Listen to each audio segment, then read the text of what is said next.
revelação, ele descobre quem ele é. Por quê? Simão significa areia movediça e Pedro significa rocha. Então quando Pedro descobre quem Jesus é, ele descobre quem ele é.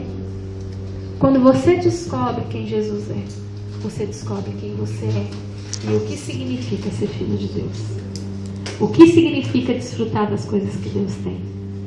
E é interessante, gente, que o que acontece 2 minutos depois, Jesus fala que vai morrer. O que Pedro fala? Que morreu o quê? Ei! Acabou a revelação. E aí Pedro vai e nega Jesus. E aí acontece todo momento em que Pedro tem um novo encontro com Jesus. E Jesus, olhando nos olhos de Pedro, lembra: ei, você me ama? Jesus sabia do amor de Pedro. Quem precisava lembrar o quanto amava Jesus era o próprio Pedro. E isso quer dizer o seguinte, gente: relacionamento com Deus tem que ser diário.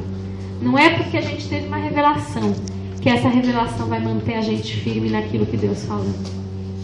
A gente também vai virar e falar assim: ei, Jesus, não morre não. Eu fico parando para pensar, gente, Jesus era muito paciente, né? Tá indo morrer, a anta do Pedro vai e corta a orelha do soldado. Além de não ajudar, ele atrapalha, gente. Quantas vezes na minha vida e na sua vida a gente, além de não ajudar Deus, ainda atrapalha?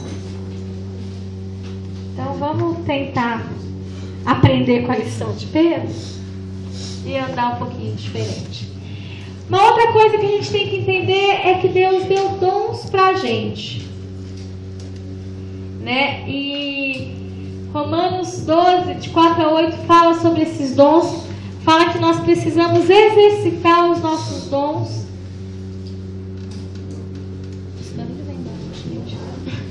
Que a gente precisa exercitar os nossos dons para vivermos aquilo que Deus tem.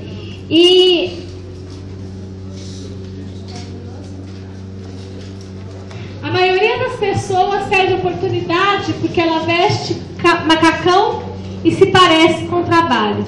Isso quer dizer o seguinte, gente: muitas vezes nós vamos descobrir os nossos dons e os nossos talentos exercitando esses dons, mas a gente fica paradinho, achando que vai ser sempre da mesma maneira. Fique atento e dependa do Espírito Santo de Deus, porque os dons são dele, não são nossos. Ó, anota aí pra mim, Romanos, qual que era mesmo? 12, 4, 8 e 1 Coríntios 1, de 1 a 5. E depois leiam esses textos sobre os dons. E a outra coisa, gente, a gente tem que entender o seguinte: nós não nascemos sozinhos. Nós precisamos de pessoas.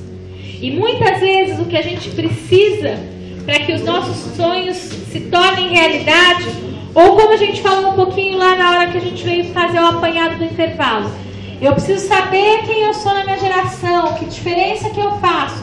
Nós precisamos de pessoas para que esses sonhos se tornem realidade. Nós precisamos, em primeiro lugar, de relacionamento com Deus. Eu preciso ser galho ligado à videira. Essa é a primeira coisa.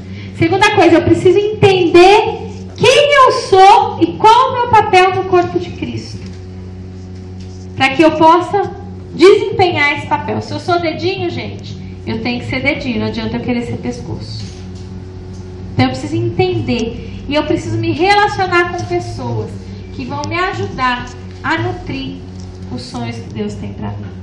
Quando a gente vive essa realidade, a gente tem essa percepção de que relacionamento com Deus, os sonhos que Ele coloca nos nossos corações, as nossas experiências, a nossa personalidade